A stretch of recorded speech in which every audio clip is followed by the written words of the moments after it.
Bonjour et bienvenue à vous, pèlerins du web. Aujourd'hui, on s'intéresse à l'arrivée dans la saga humaine de la période qu'on appelle le néolithique. C'est la période qui, après la sédentarisation et la céramique, voit apparaître la domestication des plantes et pour commencer celle des céréales. Cette maîtrise de l'agriculture, alliée à une période de réchauffement climatique, va entraîner l'explosion démographique de la population humaine pour ne plus jamais s'arrêter malgré les catastrophes et les calamités de toutes sortes dont elle sera victime, les guerres, les famines, les épidémies. Mais vous comprendrez également que le néolithique marque le début des migrations qui vont structurer les ethnies sources des civilisations à venir. Ces deux faits, agriculture et diversification ethnique, sont à la base de la configuration mondiale actuelle. Rappelez-vous que toutes les dates sont données en calendrier grégorien et qu'il faut systématiquement rajouter 2000 ans pour avoir une date jusqu'au présent. Les dates de transition sont volontairement nettes et tranchées pour permettre une vision plus fluide de la chronologie. Il faut bien sûr pondérer ces dates et imaginer plutôt une fourchette de transition, même si à partir de maintenant, on peut considérer les dates données comme beaucoup plus fiables. Pour comprendre la révolution néolithique, nous allons nous focaliser sur moins 9650, moins 8940, moins 8000 et moins 7560. Nous sommes en moins 9650. La troisième et ultime oscillation froide du Dryas est enfin terminée. Elle a duré 750 ans et a été particulièrement brutale et rude, avec une chute de la température moyenne de 7 degrés dans l'hémisphère nord. Dès moins 10 900, le froid intense obligea les premiers sédentaires, les Natoufiens, à quitter leur habitation et à reprendre une vie de nomade à cause des famines par extinction des récoltes sauvages. Mais à partir de maintenant, le climat va devenir plus tempéré. C'est ce réchauffement que nous vivons encore aujourd'hui. Moins 9650 marque la fin du Pléistocène et l'entrée dans l'Holocène, notre période actuelle. Alors que le Paléo et le Mésolithique persisteront encore plusieurs millénaires en Europe, le Moyen-Orient débute sa période dite néolithique pré-céramique. Le Mésolithique a été traité dans le deuxième épisode de cette série. Le néolithique pré-céramique est une période de transition au Levant et dans le croissant fertile qui dure jusqu'en moins 6500, chez des hommes déjà sédentarisés depuis moins 12 600. La poterie n'est pas encore maîtrisée, le tour de potier inexistant, les artefacts argileux sont grossiers et ils témoignent d'un travail au malaxage. Disons un mot sur la céramique. L'homme utilise le feu depuis 1,5 million d'années en Afrique. À l'époque, il n'en fait qu'un usage occasionnel, ne maîtrisant pas son foyer. À cette époque archaïque, le feu est simplement prélevé sur un foyer préexistant, comme un feu de forêt spontané, ou encore sur un foyer domestique précieusement entretenu. C'est en moins 400 000 que l'homme parvient à domestiquer le feu. L'homme est maintenant capable de l'allumer en frappant sèchement 2 morceaux de silex au-dessus d'une mousse bien sèche. Cette domestication du feu se fait à peu près à la même époque sur tous les continents. Homo sapiens n'apparaîtra en Afrique que 100 000 ans plus tard, en moins 300 000, dans un monde où le feu est banalisé et ses techniques d'allumage diversifiées.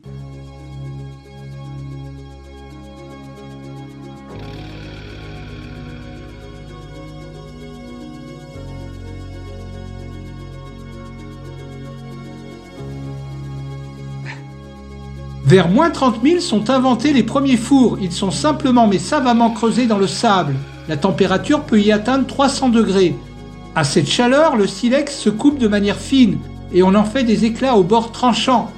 On peut considérer cette date comme le début de l'industrie du couteau. Depuis au moins l'an moins 20 000, l'homme utilise les possibilités plastiques qu'offre une terre humide, réduite à l'état de pâte ou de boue, façonnée et simplement laissée sécher au soleil ou à l'air. L'homme préhistorique a dans un premier temps façonné des objets en terre cuite dans un but non utilitaire, par exemple les statuettes d'ours de Cro-Magnon, des figurines de lions, de rhinocéros, de chevaux, et même des figurines humaines, les fameuses Vénus gravétiennes datées de moins 23 000. Vers moins 13 000, des populations de chasseurs-cueilleurs d'Asie, Chine et Japon on commençait à façonner des pièces d'argile, tessons en terre cuite, destinées à la cuisson des aliments. Ceci se passe donc plusieurs millénaires avant l'apparition de l'agriculture, traditionnellement associée à la révolution néolithique et à la nécessité de stockage des céréales. En moins 8940, établies sur les bords des grands fleuves, les premières sociétés urbanisées du Moyen-Orient ont trouvé dans les limons déposés par les eaux une matière ductile, facile à travailler, prenant et conservant sans peine une forme convenable pour contenir les graines de céréales. En effet, cette matière argileuse durcie prenait alors la faculté de devenir suffisamment solide pour être transportée sans rupture à faible distance du lieu de fabrication. Par la même occasion, on a dû aussi remarquer qu'une terre laissée près du feu gagne encore en solidité et en dureté, et surtout qu'elle perd son caractère poreux et son inconvénient majeur de se diluer dans l'eau.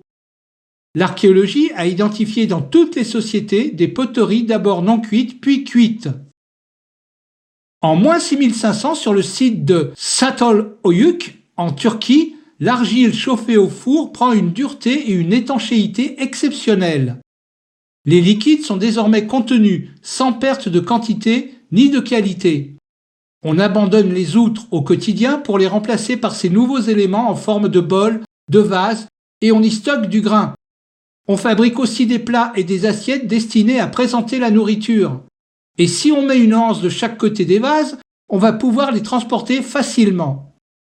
De surcroît, on peut mettre le récipient au-dessus du feu. On va donc faire les premiers potages sous foyer. On découvre rapidement que, en laissant le vase fermé, son contenu se met à fermenter. C'est ainsi qu'on commence à transformer le jus de raisin en vin et celui du houblon en bière. Parallèlement, les vases vont être décorés sur leur surface externe. On parle de céramique rubanée. Un grand progrès a donc été réalisé quand on a su recouvrir l'argile poreuse d'une couche vitreuse imperméable, une glaçure.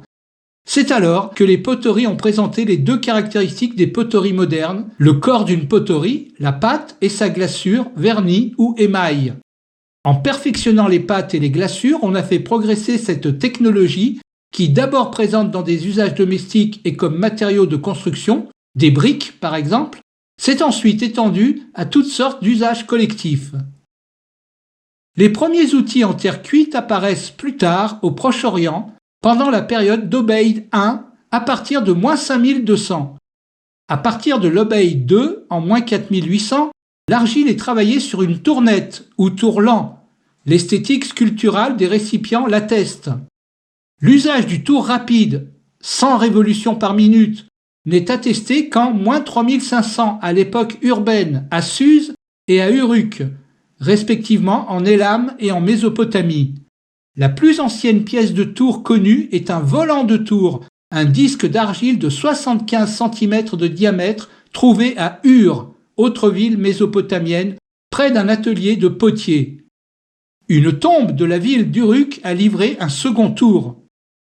En Égypte, le tour rapide est connu plus tard encore, au cours de la période tinnite, à partir de moins 3150. L'usage du tour, surtout le rapide, permet une production accélérée de nombreux récipients standardisés. On passe dès lors de l'artisanat à l'industrialisation. La pose de vernis noir à base d'oxyde métallique permettra d'améliorer les techniques de décor, méthode bien utilisée chez les Grecs et les Romains.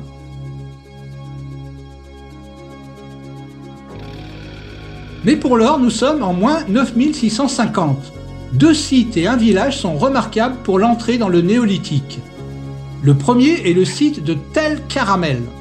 Il est situé dans le nord de l'actuelle Syrie, à 25 km au nord d'Alep, alors inexistante, et à environ 65 km au sud des monts Taurus, dans la vallée de la fertile rivière Kouek. Tel Karamel abrite les constructions les plus anciennes connues du monde. Celles-ci ont été datées entre moins 10 850 et moins 9650. Le site est bien développé en moins 9650. Il restera occupé jusqu'à la période hellénique, soit très récemment, au vu des échelles de temps. Il servira de relais pour l'importante route commerciale entre la Jordanie, la Cappadoce et la Colchide, et le long des 2 grands fleuves jusqu'en Sumer et en Élam. Il n'y a pas de trace assurée de domestication des plantes et des animaux durant cette lointaine époque. Il a pu être considéré que la désignation de néolithique dans la locution néolithique pré-céramique était une convention chronologique, mais n'impliquait pas que son économie et sa société soient effectivement néolithiques, car le terme néolithique suppose un aboutissement du processus de domestication des plantes. Le deuxième site est celui de Göbekli Tepe. Göbekli Tepe accueille des structures mégalithiques érigées dans des enclos de 10 à 30 mètres de large. Ces structures mégalithiques sont des piliers en forme de T sur lesquels sont gravées des représentations animales comme l'auroch, l'ancêtre de la vache, des grues, des scorpions, qui témoignent qu'à cette époque on est encore assujetti aux lois de la nature, mais aussi des représentations humaines. Ces structures en T sont censées représenter des hommes et non des dieux, avec la barre horizontale du T représentant symboliquement la tête, et sur la barre verticale, on devine des représentations de membres ainsi qu'une ceinture. Göbekli Tepe nous dévoile l'existence de banquettes qui témoignent du fait que les hommes venaient s'y rendre pour rester ensemble. Ces structures sont donc manifestement des structures collectives. Göbekli Tepe apparaît comme étant un sanctuaire, un lieu de culte, mais pas un temple. Ces derniers sont consacrés aux dieux et les dieux n'existent pas encore. L'énigme des sites mégalithiques de Göbekli Tepe repose sur le fait qu'il faut des centaines d'hommes qui travaillent pendant plusieurs années pour leur construction. Or, localement, il n'y a ni eau, ni village alentour. Donc ces hommes s'y déplaçaient et ils venaient d'ailleurs. On a justement trouvé sur les rives de l'Euphrate syrien à Jerf El Ammar un village avec des maisons en dur, avec des murs en pierre. Au début, ces maisons sont rondes comme l'étaient les anciens tipis. L'art de bâtir à Jerf El Ammar atteint un niveau inédit. Ici s'inventent les premières formes de maisons rectangulaires, avec chaînage d'angles, escaliers, toitures complexes et autres énigmatiques bâtiments collectifs. Des quartiers se forment et s'organisent savamment, des places se dégagent. Les constructions témoignent d'une créativité intense alors même qu'apparaissent timidement les formes d'une première agriculture. Une différenciation sociale apparaît. Dans ce site, où l'occupation a été continue même lorsqu'un incendie détruit tout autour de -8000, on décèle les signes clairs des mécanismes de transmission et de mémoire. Référence Daniel Stordor, Le village de Jerf El Ammar, CNRS, édition 2015. On trouve des céréales dans les villages, du seigle, de l'engrain, de l'amidonnier, de l'orge et de l'avoine, qui sont tous encore sous leur forme sauvage. Les légumineuses comprennent les lentilles, les pois, les gesses, les pois carrés, les vesses, les plus employés en interculture et utilisés comme engrais pour augmenter la biomasse. Il s'agit des plantes qui sont cultivées dès cette période. En plus de cela, on continuait à cueillir également des pistaches, des glands, des amandes et des figues.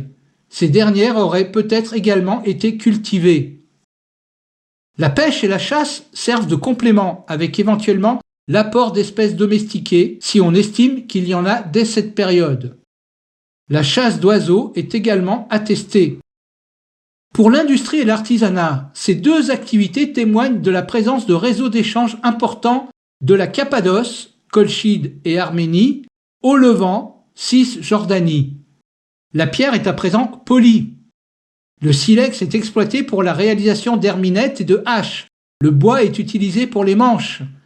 Silex et obsidienne sont débités sous la forme de lames fines après un passage au four. L'obsidienne est une roche volcanique vitreuse et riche en silice qui sert à faire des tranchants performants pour les armes et les outils. Des polissages minutieux peuvent la rendre réflexible. Cela aboutira au premier miroir. En Anatolie voisine, les tailleurs de pierre ne maîtrisaient pas encore la technique de la pression. Le débitage par pression est la technique qui apparaît le plus tardivement au cours de la préhistoire. Le débitage par pression permet entre autres de réaliser des lames régulières de dimensions très diverses, allant de petites lamelles de 2 à 3 cm de long jusqu'à des lames de plus de 40 cm de long. -8940 est notre deuxième date. Elle marque l'urbanisation. Sur le site de Tel el-Sultan, c'est-à-dire Jéricho, sur les rives du Jourdain, à une période où le niveau de la mer Morte était vraisemblablement beaucoup plus élevé qu'aujourd'hui, apparaissent les premières traces d'urbanisme. Des murs défensifs imposants, 3,5 mètres de large, 5 mètres de haut, eux-mêmes protégés par un fossé de 2 mètres de profondeur et de 8 mètres de large. On y trouve un lieu de culte et une tour de 8,50 mètres de hauteur. Aujourd'hui, Jéricho est la ville la plus basse du monde avec une altitude proche de moins 240 mètres. Jéricho est étymologiquement la ville des palmiers, où d'abondantes sources d'eau tiède et froide jaillissent, donnant lieu à la culture de citrons, d'oranges, de bananes, de plantes oléagineuses, de melons, de figues et de raisins. La culture de la canne à sucre y sera présente à la fin du bronze récent, vers moins 1000. C'est à Jéricho que l'on trouve les plus anciens artefacts en céramique. Moins 8000 est notre troisième date. Moins 8000 voit le début de l'agriculture avec la domestication des céréales. C'est maintenant que se fait réellement la révolution néolithique.